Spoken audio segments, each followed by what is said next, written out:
Good morning, everyone. I'm Lauren Longmire, Director of Regional Enhancement for the Knoxville Chamber. Thank you for joining us this morning. We're so grateful to have you all here today for a great discussion about apprenticeships in our community. Apprenticeship programs are a proven training program that can be used as a talent development strategy for recruiting, training, and retaining talent, and I'm excited for you to learn about them this morning. Throughout today's presentation, please feel free to enter any questions that you have into the Q&A panel, and we'll work to answer those as time allows at the end of the presentation. Before we get started, I'd like to take an opportunity to introduce one of the Knoxville Chamber sponsors to say a few words. REMX Employee Bridge Resource MFG is a sponsor of the Knoxville Chamber's talent ecosystem. The support of our sponsors allows us to do things like develop internship engagement programming, create online resources for employers, and launch talent attraction campaigns, just to name a few. We appreciate their support and investment in the Chamber's mission and our community. Please allow me to introduce Jamie Lane, Business Development Manager for Resource MFG. Jamie. Good morning, everyone. So I am Jamie Lane with Employee Bridge. So the divisions that you may know, like Lauren mentioned, are REMX, who is our clerical, accounting and medical division, Resource MFG, which is our manufacturing division, and Pro Logistics, which is our logistics division. So we specialize in workforce solutions and getting our partners the headcount that they need. And we use data to do that. So we're very data driven. That just made sense for us to partner with the Chamber on the ecosystem talent division because it's all about data and learning and betterment for the community. We support all the initiatives of the Knoxville Chamber and believe in them to strengthen our workforce, our community, and Knoxville as a whole. And thank you all for being here today and allowing me to speak. And Lauren, I'm going to give it back to you. Thank you so much, Jamie. Now I'd like to welcome our panelists. First, we have Mark Rouse, Director of Continuing Education, Master Trainer, and Project Manager for Funderburk Electrical Services. Kathy Crookshanks, Director of Training, ShoffnerKalthoff, MES. Jessica Barnett, East Tennessee Regional Apprenticeship Director, Apprenticeship TN. And Todd Evans, Director of Workforce Solutions for Pellissippi State Community College. Jessica, let's start with you. Can you explain apprenticeships for us, how they work, advantages for apprentices, advantages for employers, and please feel free to go as in-depth as you'd like. Sure. Thanks for having me today, Lauren. Really pleased to be here. I'm from like she said, the Apprenticeship Tennessee office. And I think what we really want to focus on right now is the benefits to employers. So there's a variety of different benefits. Through Apprenticeship Tennessee, a company can recruit, train, and retain workers to help build its workforce. Registered apprenticeship is an industry-driven, high-quality career pathway where employers can develop and prepare their future workforce. And every time we meet with employers, we always tell employers or sponsors of these programs, this is employer driven. Employers get to design and customize these programs to meet their needs for their industry, for the occupations that they're looking to train. And then employers will benefit from registered apprenticeship programs with increased productivity, safety, worker versatility, and employer retention. Typically, apprentices remain loyal to a business because they recognize the fact that the company has invested time and energy to help them achieve their career goals and to develop them. Advantages for apprentices, another advantage for an apprentice too is that they get to earn while they learn. So that's a good little phrase that you need to kind of tuck in the back of your mind, because for all of the registered apprenticeship programs that we have, there is a wage progression model that is included. So as they progress through these programs, their wages progress with them. So it's a great program for employers, and it's a great program for apprentices as well.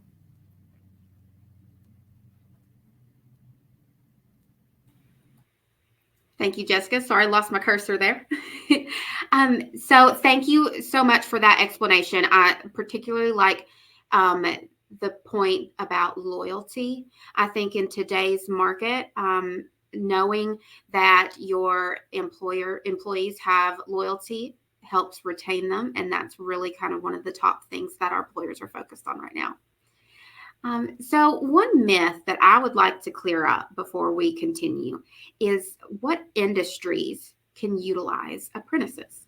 So I know that before I became part of workforce development, I always kind of thought of apprenticeships as being in skilled trades like electricians, HVAC techs, etc. So what other occupations can use apprentices? So that is a question that we get quite often, and you're not alone, Lauren. There are many people who think that it's just maybe for the manufacturing, construction industries. And while we are growing those, increasing across the state, continue to do that, we're seeing an increase across the state in healthcare and hospitality and a lot of other industries. There are hundreds of occupations that can be apprenticed. And then for example, if you want to maybe know just a few that we have that, you might be kind of wondering, hey, I had no idea we could do that. CNAs, for example, in healthcare. We have local governments who are actually working with us for their wastewater utilities because those folks, they need that pipeline of quality employees because a lot of those individuals who are in those roles now, they're getting close to retirement. So they see that need to bring those folks in and make sure they learn all those skill sets that are needed. We have a county assessor of property.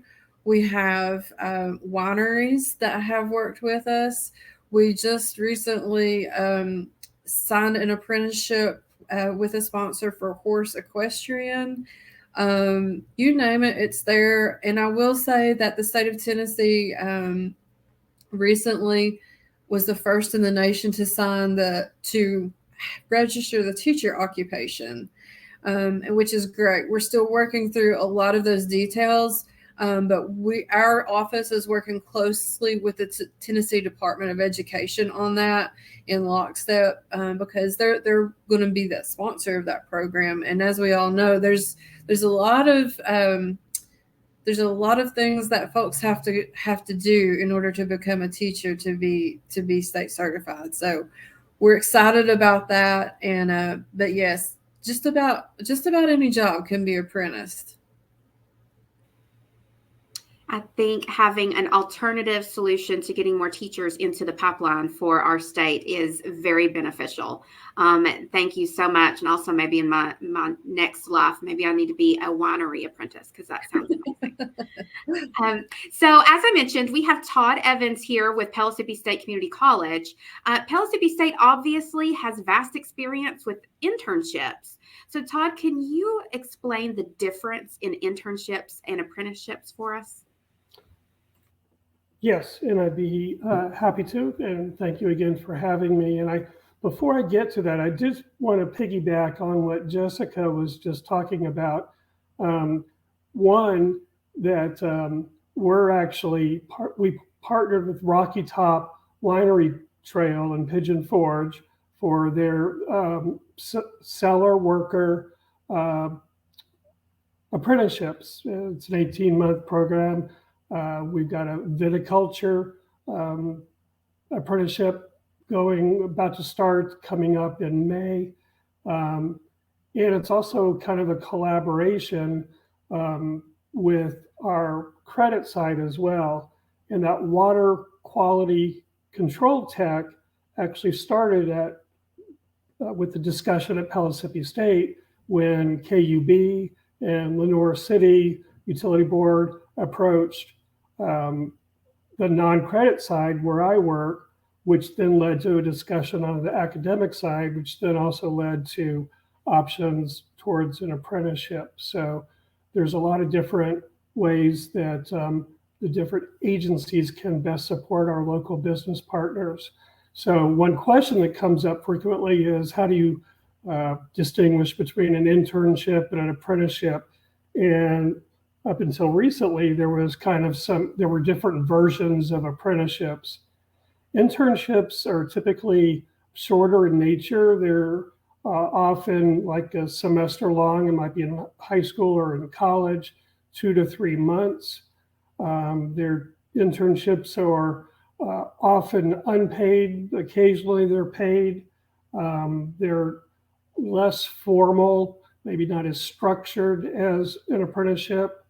And they're often done for some type of credit, either at the high school or college credit. So they might have a faculty or teacher oversight, and they might have some on-site oversight as well.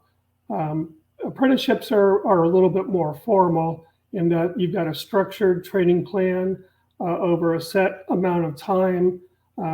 Typically, there are less formal versions of apprenticeships now where it's not time-based, it's competency-based, or there's a hybrid version where it's some competency and some time-based. And apprenticeships are paid. And as Jessica alluded to, there's a set wage schedule. So as they hit milestones within their apprenticeship, they, as long as they are progressing, then they have to get those wage increases. Now, one mistake sometimes that's made about that progression is that there's, you have to stick to some kind of federal or state scale for those wages, and that's actually not the case. The employer gets to dictate what that scale is, unless you're working with a union, but that's certainly more the exception and not the rule out here. So the employer sets that wage scale. So, and obviously that's going to be dictated to an extent by competition for our labor force, which, as we all know, is pretty challenging right now. Lastly, with those apprenticeships, you can get college credit for those apprenticeships. Typically, what is most important in an apprenticeship is that certification. So you're getting a journey worker certification from the Department of Labor that is either state, regionally, or nationally recognized as a level of expertise and competencies that's recognized within that category. Thank you so much, Todd. And now let's hear about some apprenticeship programs that are in action. So one local business that utilizes apprenticeships well is ShoffnerKalthoff MES.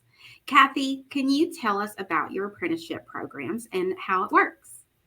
Man, I could talk all day. Sorry, folks, but I'll try to limit it. First of all, I want to jump on what Jessica and Todd were talking about. We always do think about apprenticeship as the crafts and the trades, and there are so many avenues. I used to work for a community college in Wyoming and involved in developing apprenticeship programs up there. And think about, the sky's the limit. Your imagination really is the limit of developing stuff. There are some standards out there, but that doesn't mean that's what you have to stick with. There's lots of ways of building an apprenticeship. So I'll tell you about ours, but it's not the only way. We have used other apprenticeship programs here at ShoffnerKalthoff. I'm the director of training. And what we found is we wanted ours to be internal because we wanted to have a lot more control and ownership of our apprenticeship program. But you could use various agencies out there to help support it. You can use the community colleges out there, especially if you don't have a director of training or somebody who can really manage it. We have a workforce of over 530 employees. We have about 80 people in apprenticeship right now. It is a 4-year program for all of them. It takes a lot of work to keep it managed, to make sure we're meeting our standards, ready for our audits and all those kinds of things. So there's a lot of resources out there. So don't be afraid to think, oh, I have to do this on your own. We are, but we're glutton for punishment too. So there you go. So what we offer is we have 4 trades, 4 levels. We have electrical, plumbing, sheet metal, and HVAC apprenticeships. We use NCCR curriculum. It is a standard in the industry. It is a high quality standard that is used. So we chose to use NCCR. Again, that's not the only option out there, but we wanted to go with the highest quality, something that is recognized both nationally and internationally and be accredited to use it. And so I went through, became a master trainer so that we would be able to be accredited and use it in-house. We then trained a lot of our foremen to be our instructors on how to be instructors, not just foremen. It's a whole nother skill set. So we have our instructors who are our employees who train our apprentices. So a big thing about apprenticeship is there is some structure and there's a lot of stuff out there that you can use. So the curriculum and the NCCR is all about the knowledge base and has labs, and it's about passing your tests and being in the classroom and doing lab time and being supported by your instructor. The other side is a lot of what Jessica was talking about is the Department of Labor piece of it. And the Department of Labor is a registered piece that really looks at how much time they're spending on the job and requirements of the amount of time in a classroom, which the on-the-job piece is critical to an apprenticeship because they're being mentored, they're being coached, they're being shown, they're actually doing the job, they're gaining experience, and that's the whole learn while you're earning kind of thing, right?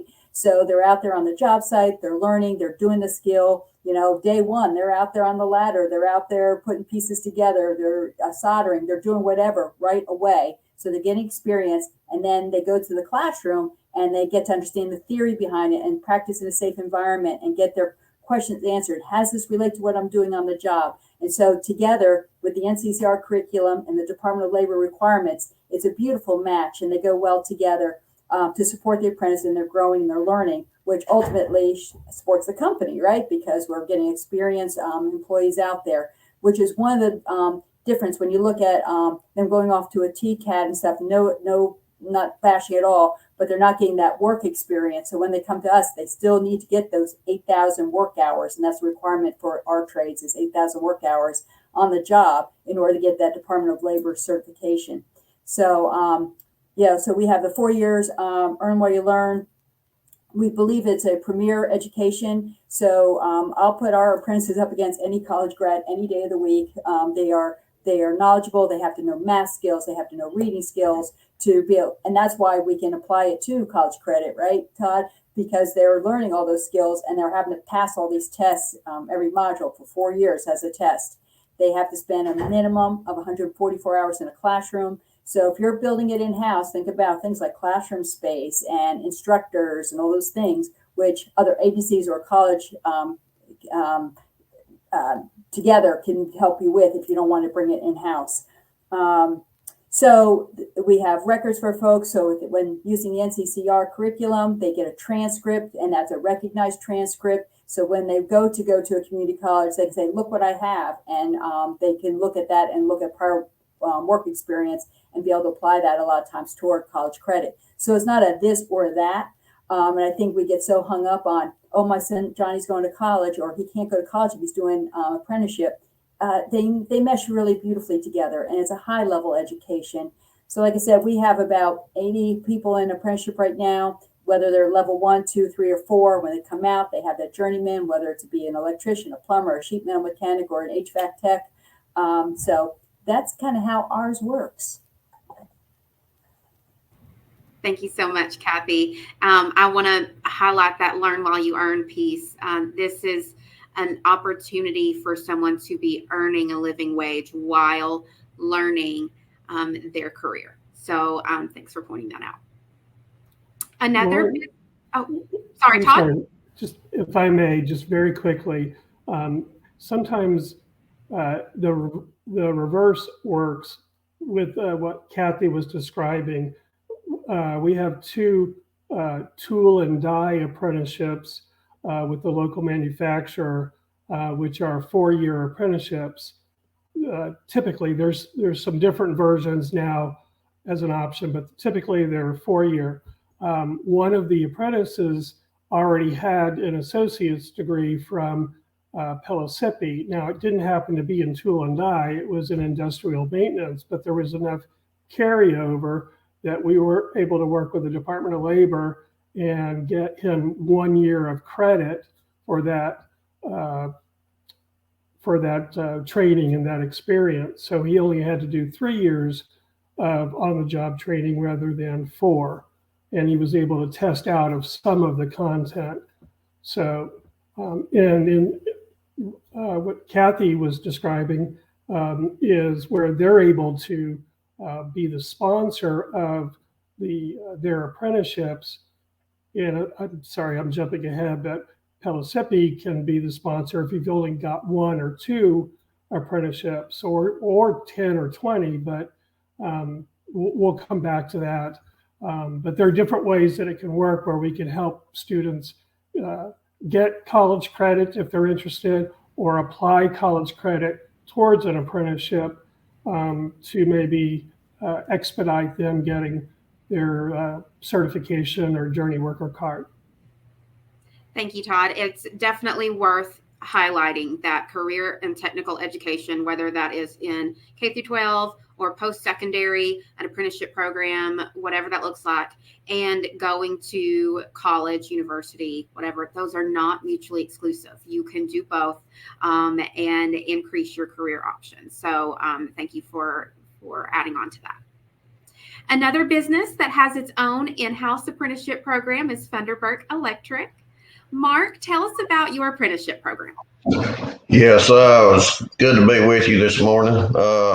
Really, I would have to just piggyback on what Kathy said. Our program is set up pretty much exactly like theirs. You have to do 144 school hours and 8,000 work hours to go through the program.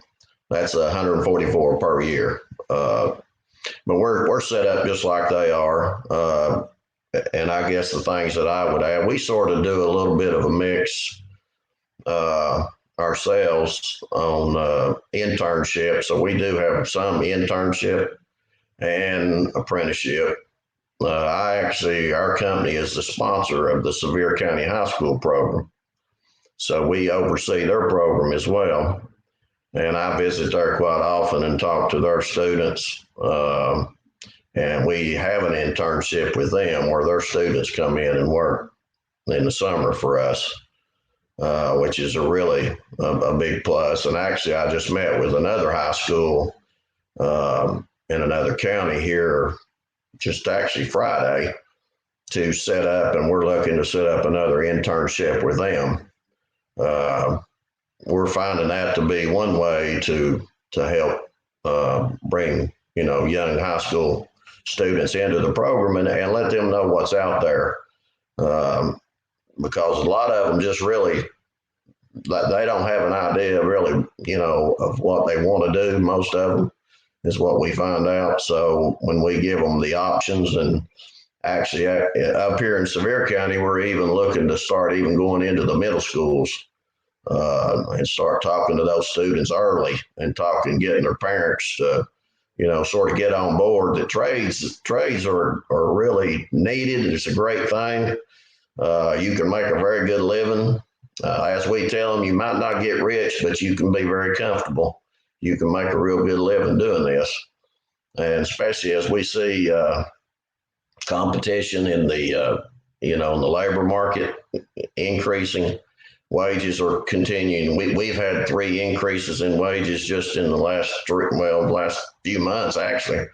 So wages are spiraling, really going up. But we do a combination. Like I say, we work with the schools and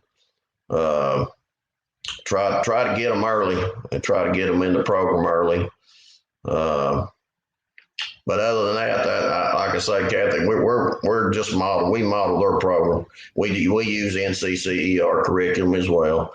And I guess the one thing I would add is the reason we do what we do, as they do, we specialize realistically. We're a very heavy industrial company. We do a lot of industrial. And so we concentrate a little bit more with our apprentices in that part of the trade. As a lot of companies just do commercial, but we're heavy industrial, so we like to specialize and train more so in that area. But that's really all I would have. Hey, Lauren, can I add to something there that Mark was talking about? Absolutely. So Mark, I'm so glad that you're on this panel, and I hope that we can connect at some point afterwards. But a new initiative that we have in the state, it started last year, is a state certified pre-apprenticeship. And that is really what Mark is doing right now. We've just got to get you certified. But we're working with a variety of different partners, just like what he's doing. And what that is we work with high schools, we work with nonprofits, we work with colleges, we work with our adult education partners. And those pre-apprenticeships are employer driven as well. But the idea with how to set those up is that ideally those pre-apprentices would take those courses or hands-on, whatever, like what Mark's doing, and that would be part of the registered apprenticeship program once they become a full-time employee, say with Mark. So then it saves Mark some time with training, and it also saves Mark some money with training as well. So I really want to make sure that folks know that we're doing that out there. I can meet with folks and walk you through that process. It's very simple. The key thing with the state certified pre-apprenticeship is that it has to be tied to a registered apprenticeship program, which means you have to have your apprenticeship program in place first before the state certified pre-apprenticeship comes. And the only thing that an employer is required to do with the pre-apprenticeship is just to interview those candidates once they've gone through that pre-apprenticeship. That's all. But what we're seeing is that those candidates are being recommended to employers and they're getting hired, and it's establishing a quality pipeline. Thank you so much, Jessica. Thank you very much for mentioning pre-apprenticeship programs. That's a very valuable tool as well.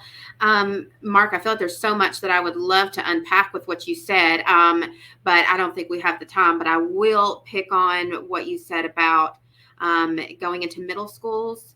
And it is never too early to have those workforce conversations, what a student would like to do in the future. And then when you have those relationships with middle schools and high schools, just like Jessica was saying, then you have quality candidates that you're putting into your pipeline for your apprenticeship programs. So thank you very much. Okay, now Todd, you already kind of hit on this, but I know when I think of apprenticeship programs, I kind of tend to think of a large group of trainees in a big program. But I know that you and Pellissippi can help a small business with maybe only 1 or 2 trainees. So tell us a little bit more about that. Well, I think it's a way of looking at it, not just what Pellissippi can do, but also what Jessica can do.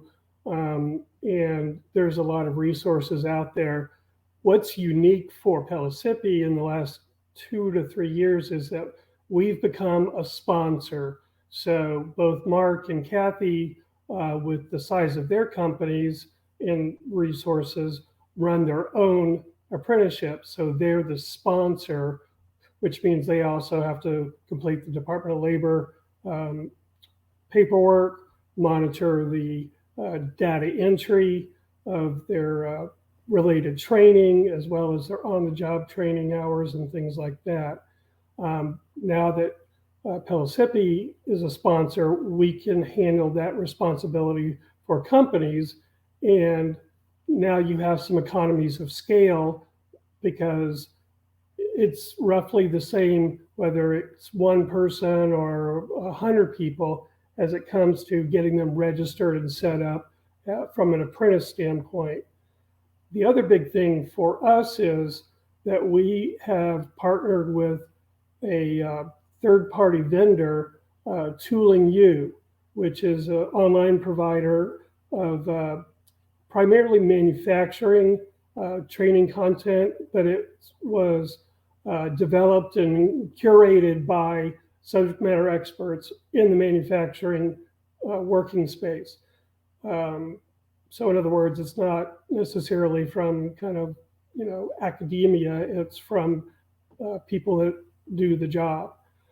So what that means is that if there's a company that has just 2 of those tool and die apprenticeships, we can come in and I can help them with a program where we take advantage of the Tooling U content, and we can get them set up in the Department of Labor database, and I can handle all of that for them.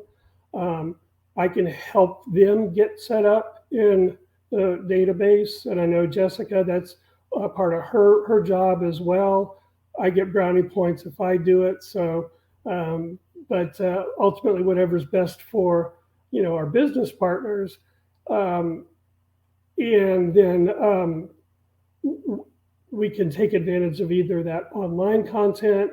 We can do non-credit training that my department can provide. Mark, well, both of them mentioned, they have their own internal trainers. We're not the sponsor of the programs over at Massey Electric and Danny Davis Electric, but we actually provide the trainers. So we work with a couple of master electricians who do other training for us at Pellissippi, but they also are the instructors for the apprenticeship programs over at Massey and Danny Davis. So we can do it through non-credit, or we can tap into our academic or our credit side and get them signed up into a credit program.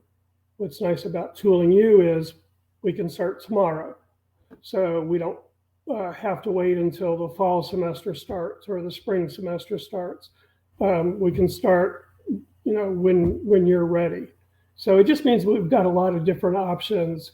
And if you're not sure where to start, you can always reach out to me or Jessica, and we'll work together to find whatever the best resources are for that company. And sorry, one last thing. We can adjust the curriculum to meet your needs. I think it was with that tool and die apprenticeship. There was an apprenticeship where we were emphasizing one area and we were not emphasizing another area. We have some flexibility, usually within about 15 to 20% content rule with the Department of Labor. We have that wiggle room where we don't have to necessarily go back to the department to get approval on changes.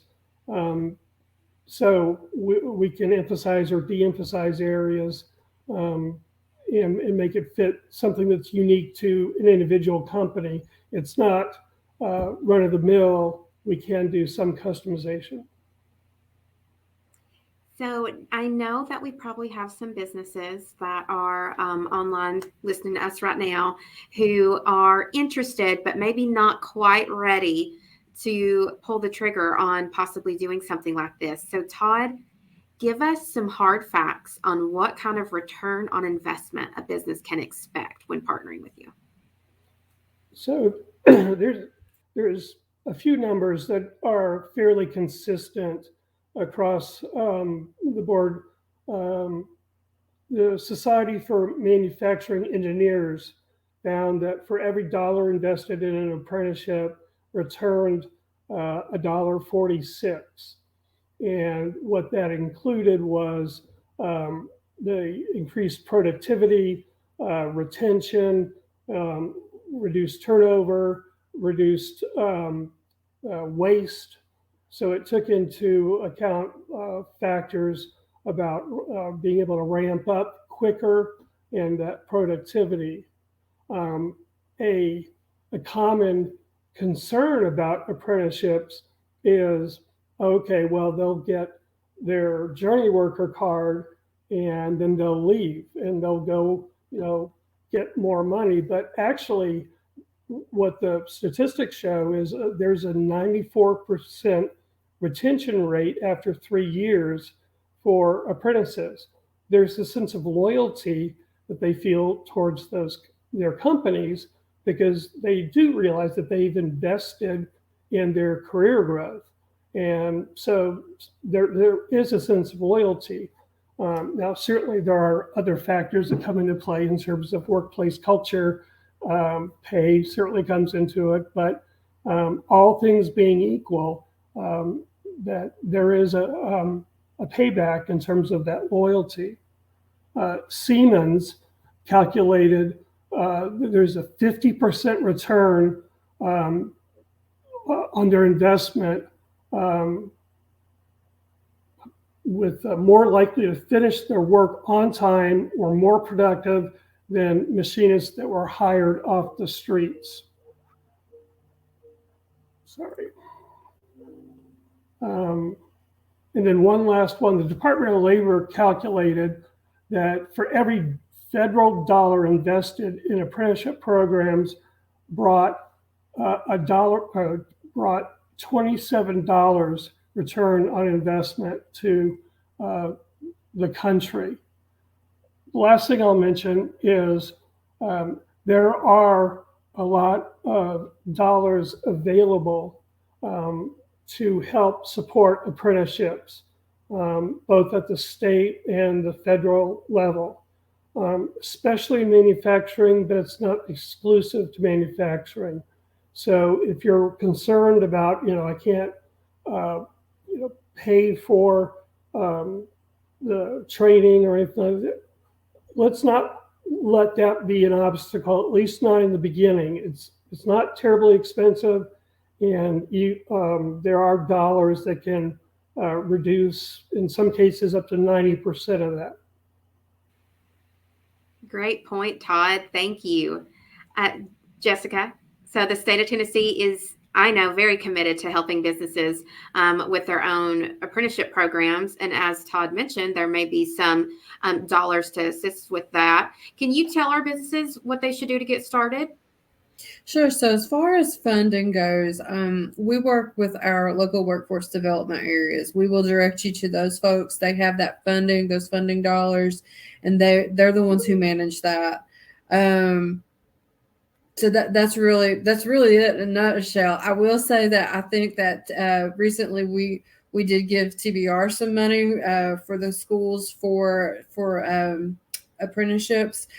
My recommendation, though, is for those who are interested in those funding dollars, go ahead and start those conversations now with your local workforce area, because that funding will come back around at the beginning of the fiscal year, which is July 1 for the state. And so I can't emphasize that enough in terms of funding to start those conversations on the front end as quickly as you can. Also, we work with industry intermediaries, and so there could be a possibility that there may be some funding there, and we can connect those folks with you as well so that you can have those discussions. And then in general, just to start up a registered apprenticeship program, just contact us. There's no fees at all when it comes to going through this process. This is what we do every day. We talk to employers, and we're here to help you get that off the ground. We will walk you through the process. We will connect you with the partners that you feel like that maybe would be beneficial for your program. And we will do all the paperwork. And for the life of your program, we will provide you technical assistance. So you're not alone in this. We're here to help you get this off the ground. Thank you, Jessica. I know that Jessica would be a great resource for you all, as well as Todd.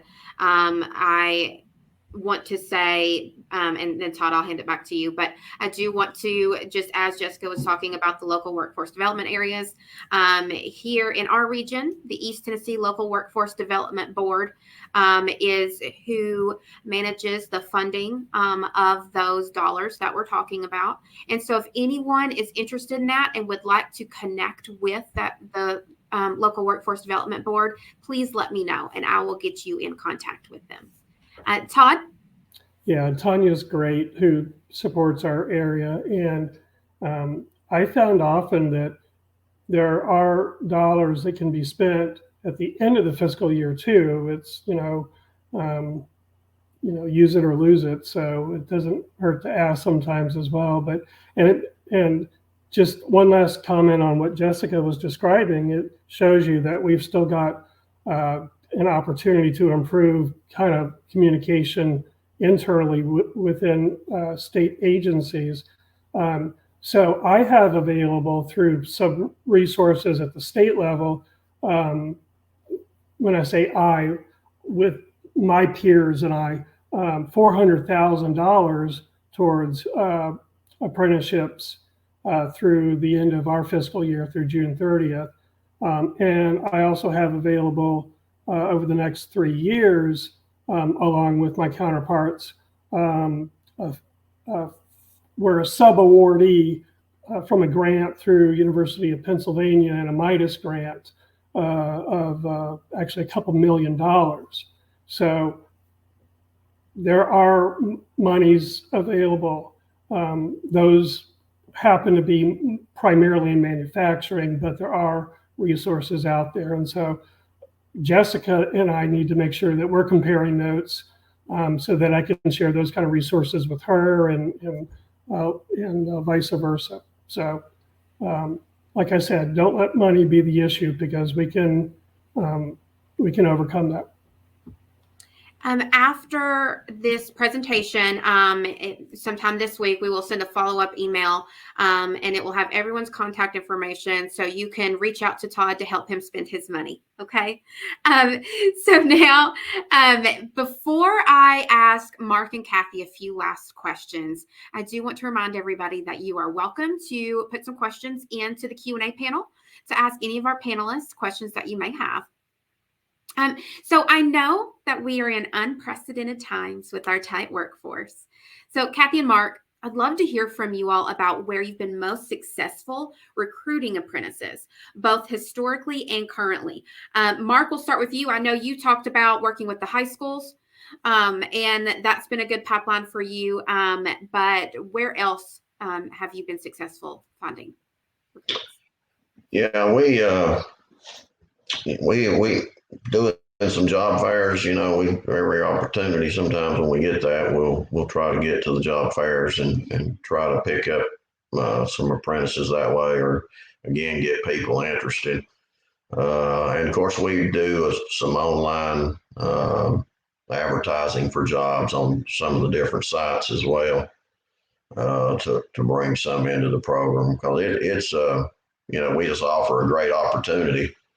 And that's really how we, for the most part, that's really how we have been pretty successful. But the high school route right now seems to be a really working for us, because we're getting, and doing that with the internship, like I say, where they get to sort of find out if this is what they want to do. They get to work for us through the summer, and they get high school credits. So it works out good for the student. I work closely, like I say, with the instructor there, and make sure that he's sort of teaching what we need before they get there. As I say, I've got one student now that's come in. Yes, he don't have his work hours, but he's actually in second year, as far as the training, the school part of it. He's in second year. He started in second year, so he's a little behind on his hours, but he's ahead in his education. So that's some of the things we're doing to try to get kids involved, get them interested in what we do, and give them a little taste of it through the summer. But that's what we're doing. Great, thank you, Kathy. Yes and yes. What Mark was saying. I mean, he and I are like bantering back and forth. We're doing the same thing, right? We hit the high schools. We're in there regularly. We do talk to some middle schools, just trying to educate what apprenticeship is and what the options are and those kind of things. Hit the career fairs the best we can. We also reach out to groups like Emerald Youth. They're a good resource for us. Knox Works. We have a good understanding with them now. The incarcerated, those are coming out. Great resource for us. The second chance is always a good chance, right? Not always, but many times it is. Veterans associations, we've gotten lots of veterans in, and that really works great with the Department of Labor apprenticeship, with it being registered, because then we can help them with their GI Bill. So not only are they earning and learning at the same time, but they're able to use their GI Bill, get extra dollars coming in every month using that. So that has been a win for us. So just being out there, having our name out there, social media, although we have trolls out there, every time we put something out there, they have to say something, right? So you've probably seen that too, huh, Mark? So a lot of that kind of stuff. Any way we can keep our name out there visible and what we do is really what we're doing, and holding our own career fairs, going out to career fairs, just getting a name out there and educating and things like this, just educating what we do for a living. We try to be as involved in the community as we can. Lauren, thank you. So anyway, we can have our name out there to talk to people, to tell them about what we do and what we need and what the opportunities are. And that, you may start as an apprentice today, but I look at our president of our company, and that's how he started out. And he's, president, so vice president, presidents, look at Mark here. There are lots of opportunities. And I like to give the example in our orientation. I tell all of our new folks coming in, their destiny is theirs. So what they end up desiring once they get through apprenticeship and understand the trade. I had a brother and a brother-in-law go through electrical apprenticeship. My brother, he's done some foreman stuff. He's done some superintendent stuff. Hated it. He likes doing the job. He likes doing the craft, being with the guys. My brother-in-law couldn't wait to get into nicer clothes, air-conditioned, heated building, do the number crunching, the negotiating, the organizing, the management. Which one's right? Both. Which one's wrong? Neither. Right? So it becomes, you have so many options once you get into the trades. It really opens up to what your passion is. And hopefully people will think about what do they enjoy doing, and knowing that there's options as they move through their careers, and they're professionals in their careers. And I think that's something we need to be talking about. And the schools need to really be talking about, how do we talk about these kids going into CTE classes as looking at a profession and not as, oh, that. And I think it needs to start earlier on in the schools, where we don't say, oh, Johnny, we don't have a place for him, we're going to stick him over here. They need to be smart kids. They need to know math. They need to know how to read, because we're doing that training here. We're training math classes on a regular basis, basic math, before they go into apprenticeship. So how can we make them understand earlier in middle school and in high school that this is a profession and not just, right? So that's my speech. Thank you, Kathy. Yes, there are options.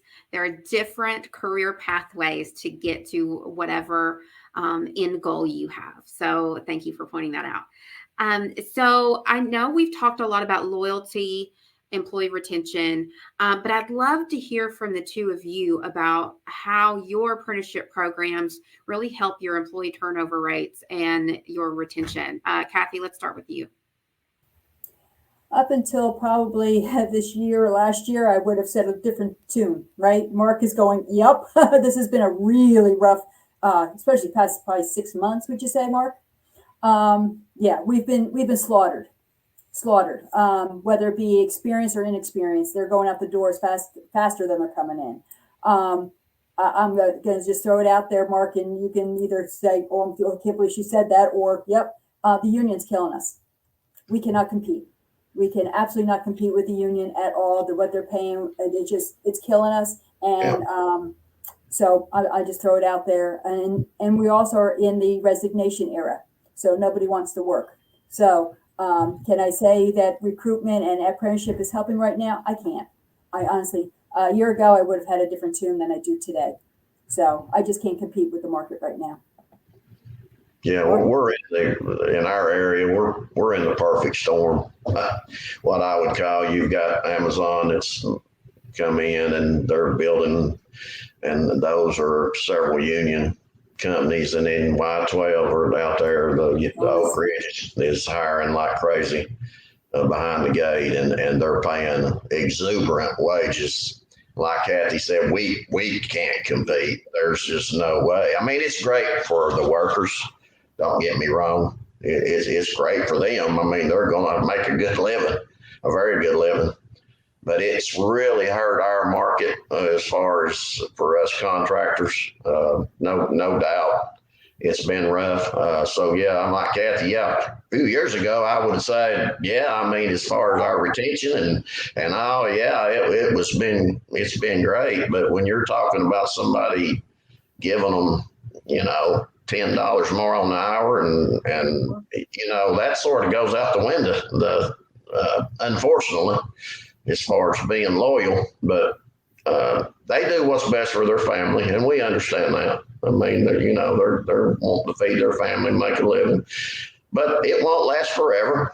we know that it won't last forever. Eventually, it's gonna taper off, and who knows? You know how Oak Ridge can be, and the government, they might close that down tomorrow. I mean, we just don't ever know, and then they're all going to be wanting jobs again. So, but anyway, we're in challenging times as far as the non-union contractors. We're in some tough times trying to keep people and compete with the rest of them. So, yeah, I would have to say Kathy's right on it. They're feeling it just like we are. And at the same time, if we don't train our people, what good are they, right? So we need to invest in them. We need to do the best we can. We need to keep our mission and our vision and what we believe in front of us. We need to still keep our core values.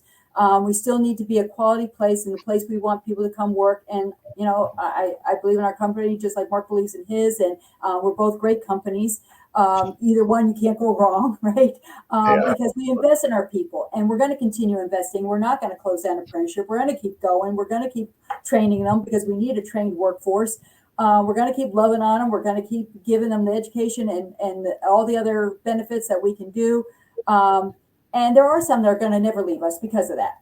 You know, there is a quality, but then there's, used to be they'd leave for a nickel. Now they're leaving for $10, $15, $20 an hour more. You know, so it is what it is. But we're going to keep following our vision. We still believe in apprenticeship. We still believe it's the best thing we can do for our company, for our employees, for our community, right? Because if we raise up people who can be knowledgeable and be able to make a decent living, we're breaking cycles regularly of guys who came in here or who came from dysfunction or welfare systems that are now working for us, who are now having families and having homes, and so that helps the community. So I believe in the bigger vision also, right? So I think what we're doing is the right thing. I have no regrets about bringing this thing in house.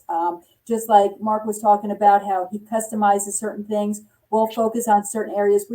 We'll kind of bash through some of the residential stuff because it's not us, and pools and saunas, but we will focus on other things. We'll spend a lot of time on construction drawings more than the schools will, or certain things that, we have this job coming up and we know it's coming. So we're going to focus our apprenticeship classes so that they're really ready for that. That's one of the big advantages of having it in-house is we can move and shake it as we need to. We can start things at different times of the year if we need to. That tooling you, Todd, I used that when I worked in Wyoming building a machinist apprenticeship program. It was great back then, and so I can imagine what it is now. So there's lots of resources out there, even for a company to reach out and use. So and then using resources like the colleges and the PTCs and AGCs and ABCs and having all those, and then Jessica at the Department of Labor stuff and the chamber. So don't be afraid of it. Just ask lots of questions and see, does it fit your culture, and do you want to have an internal or not? There's so many ways of doing it, and I think that's where people get kind of like But don't hesitate to ask Mark or myself or Todd or Jessica or Lauren any questions. We're all in this game together, and even if it's not about construction, we can kind of talk you through why we did what we did, or what some of our thought processes are. Just because we built it the way we did isn't the only way. So I think that's where you need to just take a breath and just gather as much information as you can and figure out what fits your culture and your need. Yeah, I would just say, again, this is not going to last forever. We're sort of in a unique time. Yeah, we are. Apprenticeships are really good. It's been good in the past, and it will be good in the future. It's something you need to, as a company, if you're considering to really consider doing that as far as growing your company and having loyalty, because it was true. I mean, it was good, and up until just recently, in the last 6 months to a year, have been really tough. But we know that will pass. This too will pass. So, it's a good thing. And maybe that means this is a good time to get started, to develop that program, and to work out any kinks and get it running smoothly. And I'll also use that opportunity to say Knoxville is absolutely growing It is flourishing, and there is room for us to bring more people in. Growth is good. So we are absolutely working on helping to increase our pipeline, both with our own, grow our own into these positions, make sure they know that a career in skilled trades is a career worth having, and then also bringing people into our community from out of market. So thank you all so much. I didn't see any questions in the Q&A, but please remember that you're going to get an email with contact information. You can reach out to any of us. But again, I am here as a resource for anyone who is interested in creating their own apprenticeship program, and I will connect you with any of these fine folks here. And I hope that everyone has gotten something to take back to their organization. And panelists, I really appreciate your time this morning. This has been a great discussion. I hope everyone has a wonderful day. Thank you so much.